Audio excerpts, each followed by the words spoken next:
ассалому алайкум бинандаҳои гиромӣ, ин лаҳза ба таваҷҷӯҳи шумо нашри навбатии барномаи иттилоотии ахбор аст аз телевизиони Тоҷикистон.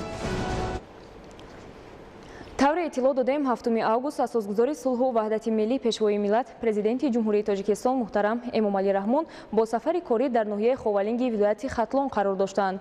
дар доираи ин сафар аз ҷониби пешвои миллат муҳтарам Эмомалӣ Раҳмон як қатор иншооти муҳим ифтитоҳ гардида, ҳамчунин бо сокинон мулоқоти судманд анҷом доданд.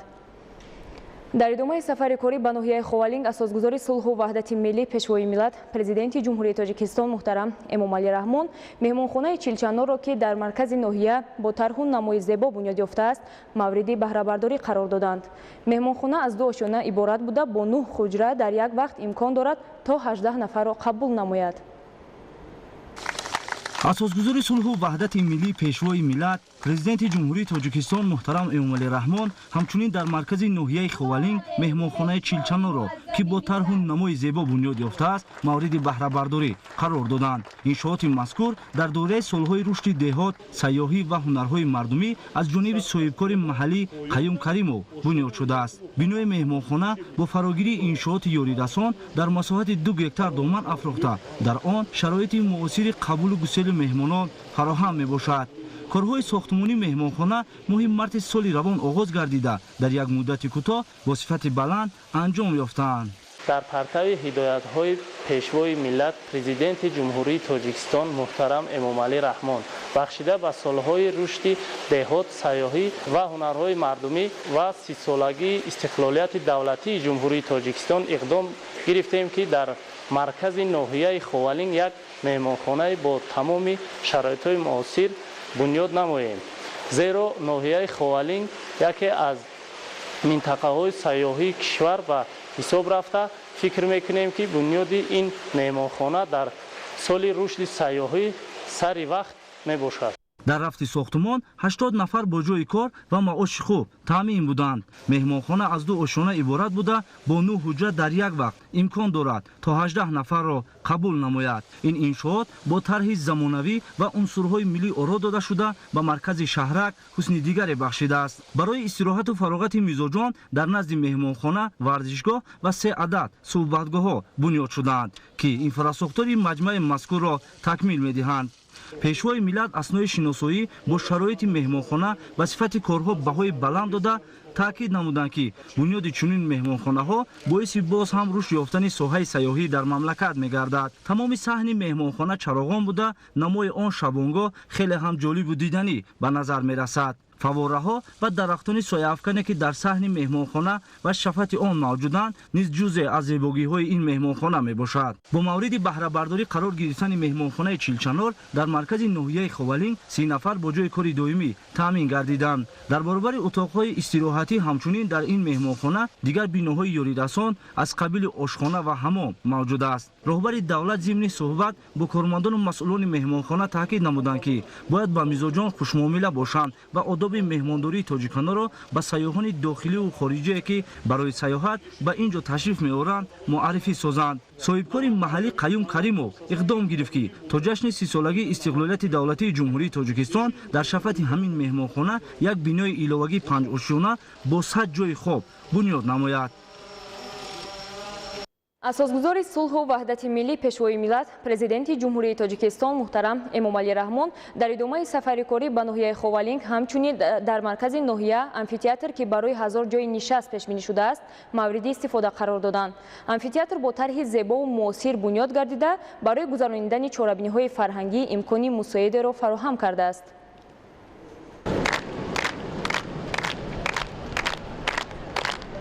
дар идомаи сафари корӣ ба ноҳияи ховалин ҳамчунин асосгузори сулҳу ваҳдати миллӣ пешвои миллат президенти ҷумҳурии тоҷикистон муҳтарам эмомалӣ раҳмон дар маркази ноҳия амфитеатр ки барои 1000 ҷои нишаст пешбинӣ шудааст мавриди истифода қарор доданд. иншооти мазкур дар масоҳати 4000 метри мураббаъ бунёд гардида он аз ҷониби соҳибкори маҳаллӣ Саймумин Юсупов бунёд шудааст. амфитеатр бо тарҳи зебову муосир бунёд гардида барои гузарондани чорабиниҳои фарҳангӣ имкони мусоидеро фароҳам кардааст. дар асоси сиёсати фарҳанг парвонаи асосгузори сулҳу ваҳдати миллӣ пешвои миллат президенти ҷумҳурии тоҷикистон муҳтарам эмомалӣ раҳмон тасмим гирифтем ки дар маркази ноҳия як бинои амфитеатр барои гузарондани чорабиниҳои фарҳангиву фароғатӣ бунёд намоем. дар рафти корҳои сохтмонии иншооти мазкур ки моҳи марти соли 2019 оғоз гардида буд 30 нафар аз сокинони маҳаллӣ бо ҷои кор таъмин гардиданд. аснои шиносоии пешвои миллат муҳтарам эмомалӣ раҳмон ба корҳои анҷомёфта баҳои баланд дода ифтитоҳи ин иншооти фарҳангиро муҳим ва саривақтӣ арзёбӣ карданд ва масъулинро ҷиҳати истифодаи пурсамар аз шароити дар он муҳайё гардида ва ташкили барномаҳои гуногуни фарҳангиву фароғатиро барои сокинон дастуру ҳидоятҳо доданд. барои ҳунармандон дар ин амфитеатри навбунёд шароити мусоид фароҳам оварда шуда ҳамчунин 2 утоқи корӣ ва ивазнамои либоси ҳунармандон низ дар он мавҷуд аст. атрофи иншооти фарҳангиву фароғатӣ бо як завқи баланди зебоипарастӣ гулкорӣ карда шудааст. иншооти мазкур дар доираи корҳои созандагиву бунёдкорӣ ба истиқболи 30-солагии истиқлолияти давлатии ҷумҳурии тоҷикистон бунёд гардида тӯҳфаи арзандае ба сокинони ноҳияи ховалин маҳсуб меёбад. таҳти ҳидоятҳои пешвои муаззами миллат муҳтарам эмомалӣ раҳмон имрӯз аз ҷониби соҳибкорони ноҳияи ховалин як қатор иншоотҳо бунёд карда шуданд ки хурсандии мо сокинони ноҳияи ховалин ҳадду канор надорад. зеро бо кушодашавии ин иншоотҳо аз ҷумла маҷмӯаи варзишӣ ки дорои майдончаи варзишӣ, ҳаммом, ҳавзи шиноварӣ барои калонсолону кӯдакон ва кушодашавии амфитеатр дар маркази ноҳияи ховалин бори дигар гувоҳӣ аз сиёсати варзишпарварона ва фарҳангпарваронаи асосгузори сулҳу ваҳдати миллӣ пешвои миллат президенти ҷумҳурии тоҷикистон муҳтарам эмомалӣ раҳмон дарак медиҳад. имрӯзҳо дар ноҳияи ховалин аз ҷониби соҳибкорону шахсони ватандӯст баҳри ободии ин гӯшаи тоҷикистони соҳибистиқлол ва дар сатҳи баланд истиқбол намудани ҷашни истиқлолияти давлатии ҷумҳурии тоҷикистон раванди созандагиҳо вусъат дода мешавад. аҳлиддин нурулло меҳрӯзи ҷумъа аз ноҳияи ховалин барои барномаи ахбор.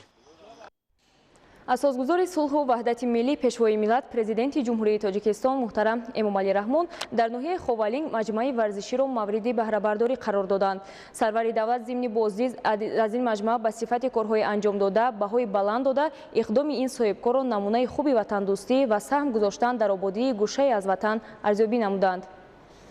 рӯзи 7 августи соли ҷорӣ асосгузори сулҳу ваҳдати миллӣ пешвои миллат президенти ҷумҳурии тоҷикистон муҳтарам эмомалӣ раҳмон дар доираи сафари корӣ ба ноҳияи ховалинги вилояти хатлон ҳамчунин маҷмӯаи варзиширо мавриди баҳрабардорӣ қарор доданд. иншооти мазкур дар доираи тадбирҳои ободониву созандагӣ ба истиқболи 30-солагии истиқлолияти давлатии ҷумҳурии тоҷикистон дар доираи дастури ҳидоятҳои пешвои миллат ҷиҳати тарғиби тарзи ҳаёти солим ва оммавигардонии варзиш байни ҷавонон аз ҷониби соҳибкори маҳаллӣ Зафар Сафаров дар як муддати кӯтоҳ бо сифати баланд сохта ба истифода дода шуд. ба пешвои миллат муҳтарам эмомалӣ раҳмон иттилоъ доданд ки маҷмӯаи мазкур дорои 3 майдончаи варзишӣ барои бозии футбол, волейбол, баскетбол ва ҳавзи шиноварӣ мебошад. корҳои сохтмонӣ дар ин иншооти варзишӣ 4 моҳ идома ёфта.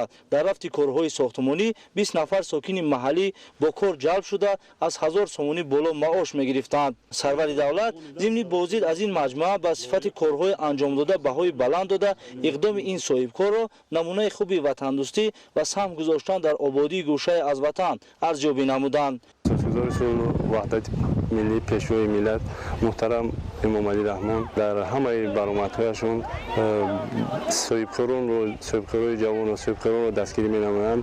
соҳибкорони ноҳияи мо ҳам иқдом гирифтанд ки дар ноҳия иншоотҳои гуногунро ба истифода диҳанд. аз ҷумла соҳибкори ватанӣ Зафар Сафаров иқдом гирифтанд ки якчанд иншоотҳои гуногунро бахшида ба 30-солагии давлатӣ ба истифода диҳанд.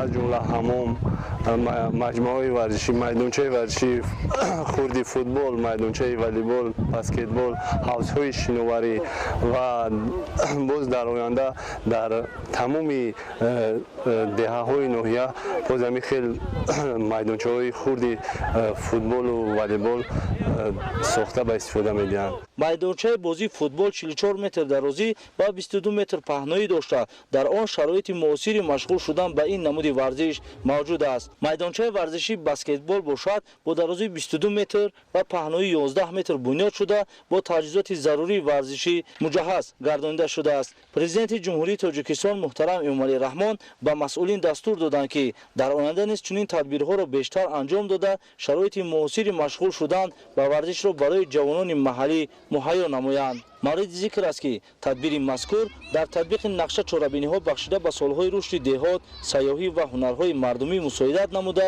боиси боз ҳам такмил ёфтани инфраструктураи варзишӣ дар деҳот мегардад.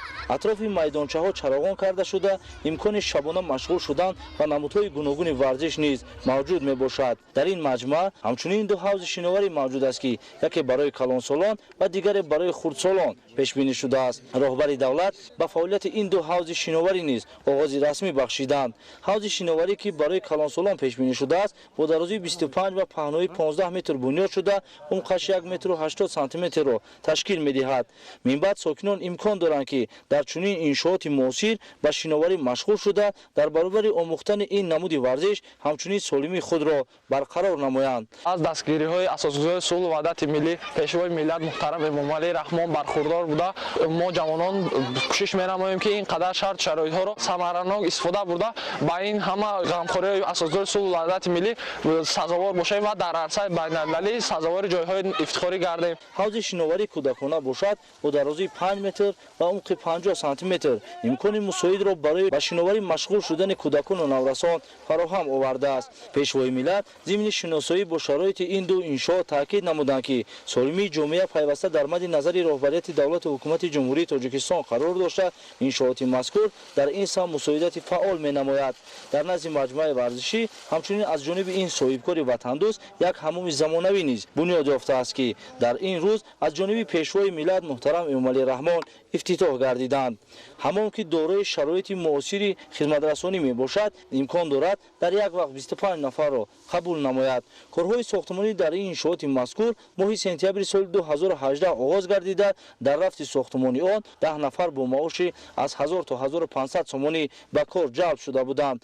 ҳамон дар масоҳати 15 садяк замин бунёд гардида айни замон дар ин ҳамон сокинони маҳаллӣ бо ҷои кор таъмин карда шуданд. дар ҳамон 10 ҳуҷра аз ҷумла хазина, утоқи истироҳати кормандон, 2 утоқ барои истироҳату фароғати мизоҷон, утоқи иваз намудани сару либос, 2 ҳуҷра барои шустушӯй ва 2 буғхона мавҷуд аст. президенти ҷумҳурии тоҷикистон муҳтарам эмомалӣ раҳмон ба корҳои сохтмонӣ дар ин иншооти хизматрасонӣ баҳои баланд дода барои саҳм гузоштан дар ободии ин макон ба соҳибкор изҳори миннатдорӣ намуданд.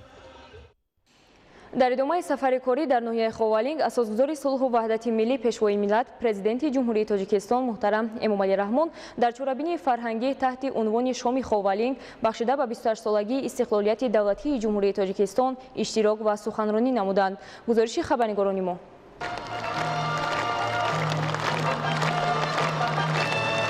асосгузори сулҳу ваҳдати миллӣ пешвои миллат президенти ҷумҳурии тоҷикистон муҳтарам эмомалӣ раҳмон дар идомаи сафари корӣ дар ноҳияи ховалинг дар чорабинии фарҳангӣ таҳти унвони шоми ховалинг бахшида ба 28-солагии истиқлолияти давлатии ҷумҳурии тоҷикистон иштирок ва суханронӣ намуданд.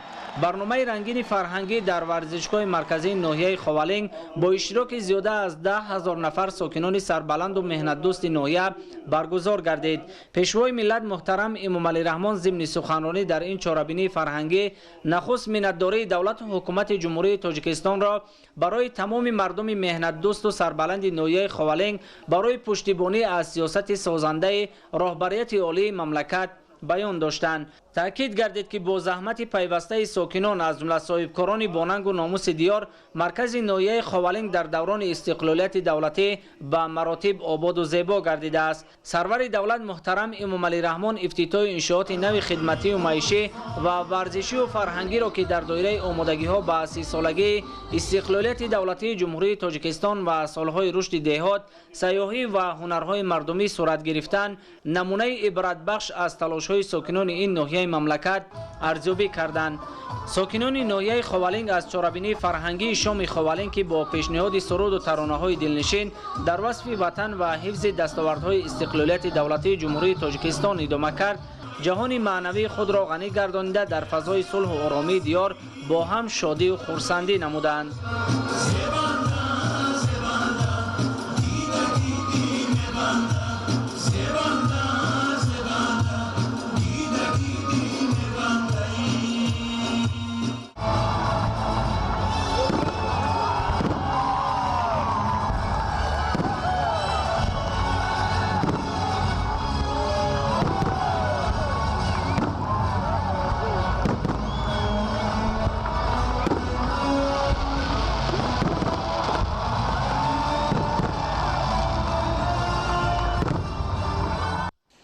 شام دیروز اساسگذار صلح و وحدت ملی پیشوای ملت پرزیدنت جمهوری تاجیکستان محترم امامعلی رحمون در موضع خوشباد و هوای دره مختار ناحیه خوالینگ بینوی نوبنیاد آثارخانه تاریخی کشورشناسی قهرمان خلق تاجیک و سیر و مورد بهره برداری قرار دادند.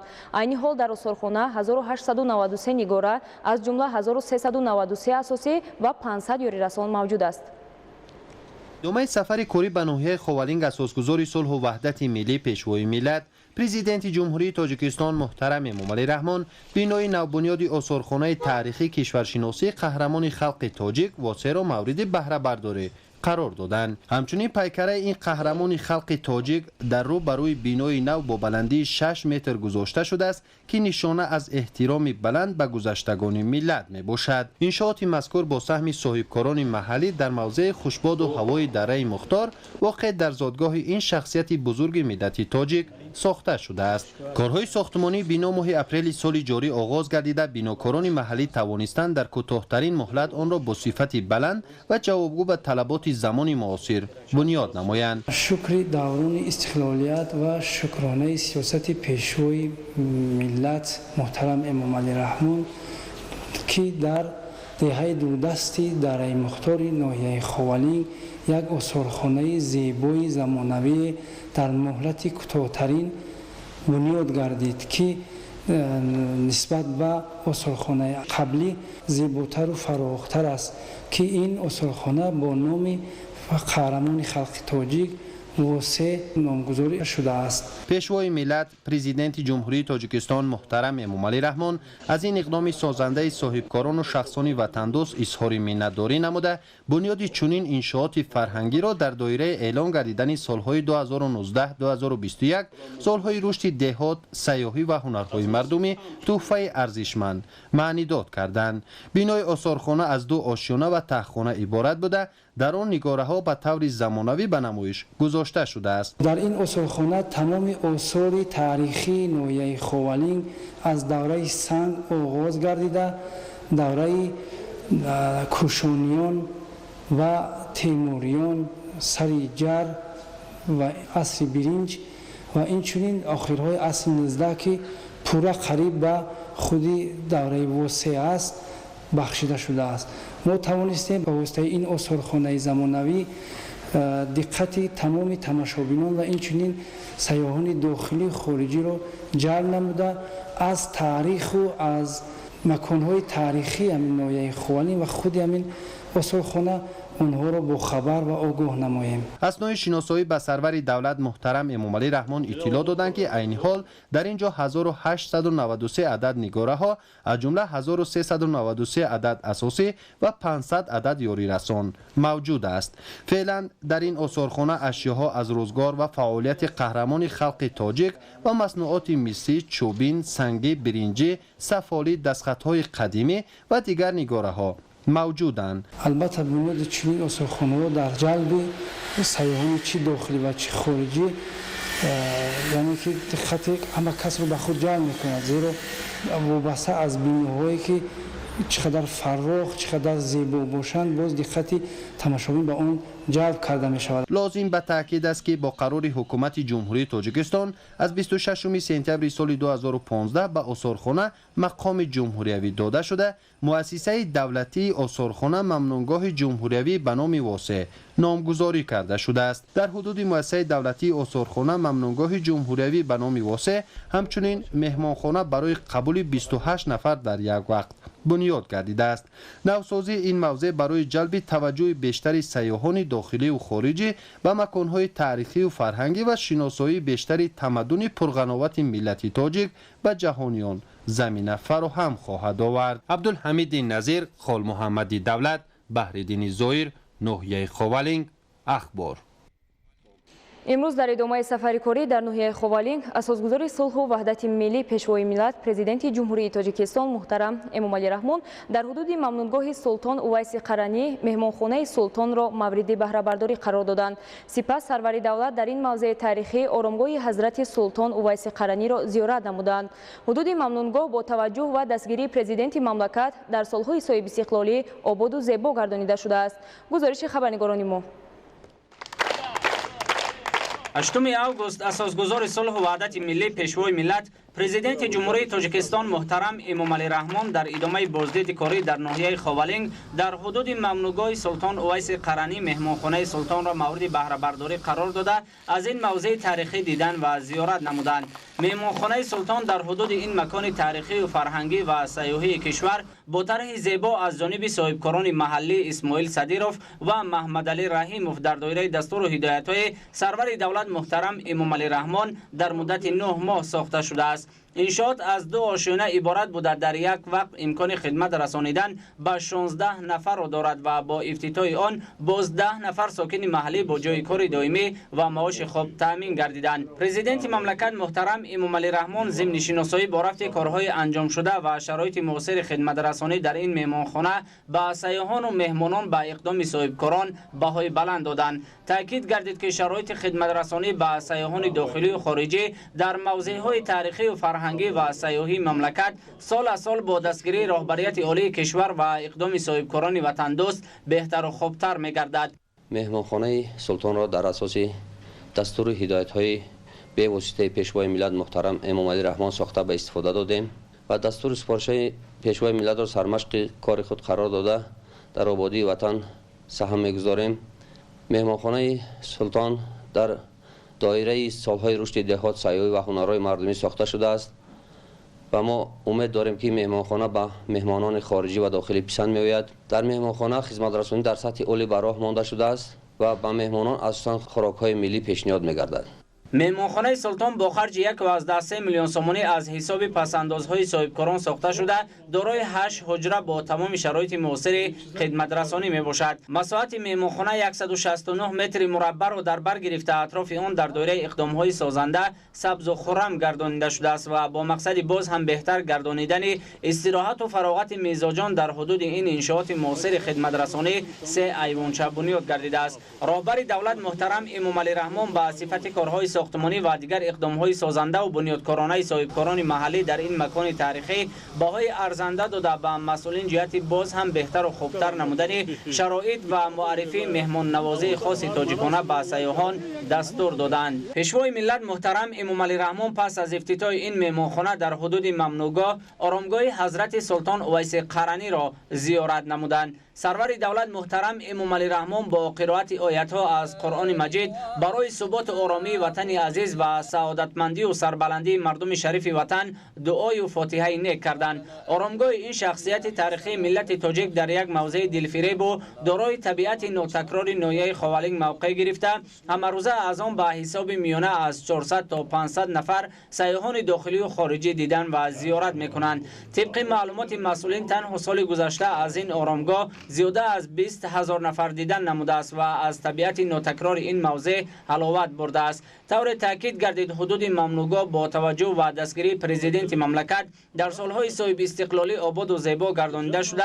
تنها سال روان به مساحت 10,000 متر مربع راهروهای حدود آن سفالک پوش کرده شدند. سرور دولت محترم امام علی رحمان ضمن بازدید و شناسایی با شرایط موجوده در این مکان تاریخی با مسئولین جهت باز هم آباد و زیبا گرداندن اطراف آرامگاه و رعایت سنت و عنعنه‌های خاص ملی هنگام تشریف و بازدید سیاحان و مهمانان از اینجا دستور و هدایت ها دادند. در حدود ناحیه خاولینگ مکان و موضع‌های زیاد تاریخی و فرهنگی و سیاحی موجود است که در سالهای استقلالیت دولتی با اقدام و تشبس‌های به‌واسطه سرور فرهنگ پرور مملکت مورد تعمیر و نوسازی قرار گرفته.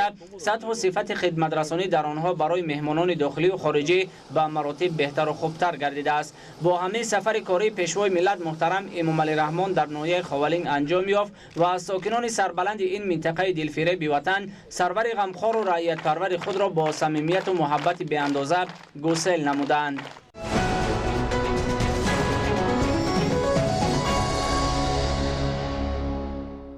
در جمهوری تاجیکستان زیاده از 4,000 نامگوی رستنی ها موجودند که از این شماره 663 نامگو رستنی های شفابخش می باشند، ولی استفاده کردن مواد تبابت کننده از گیاهای شفابخش در مملکت در سطح ضروری راه اندازی کرده نشده است.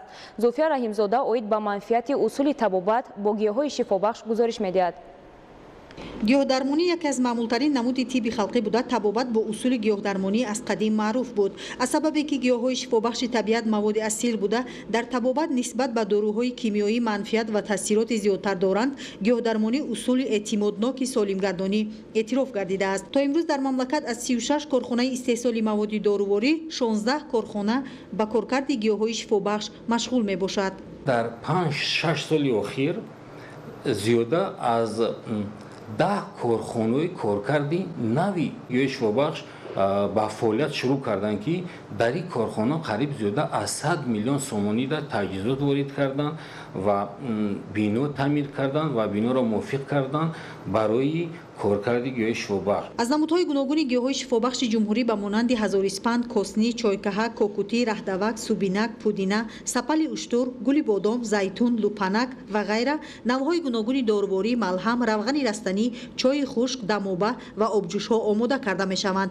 گیاهای جمهوری تاجیکستان با خصوصیت‌های شفابخشی خود از جانب دولت‌های خارج که در ساحه طب پیشرفته هستند، تنها در شکل کارکرد شده و مواد داروباری آماده شده صادرات کرده می‌شوند. در 5 سال اخیر موادهای فعال بیولوژی به مبلغ زیاده از 200 میلیون سومانی صادرات کرده شده است. در 5 سال اخیر زیاده از 200 میلیون سومانی را صادرات شده موادهای فعال بیولوژی، یعنی بسیارتر از گیاه شفابخش موادهای فعال بیولوژی و موادهای غذایی تیار کرده میشد. این تجربه در تمام جهان است یا در خود تاجیکستان نیست. اظهار نگرانی کردن رهبریت عالی مملکت در پیام پرزیدنت جمهوری تاجیکستان به مقامات عالی قانونگذار در سال 2017 و در ملاقات با کارمندان ساحه معارف و تندرستی در روز دانش سال 2018 دایر بر رشد نکردن صنعت داروسازی و ثمرناک استفاده نگردیدن گیاهای شفابخش مملکت، مسئولین ساحه تندرستی و صاحبکاران مملکت را وادار نمود که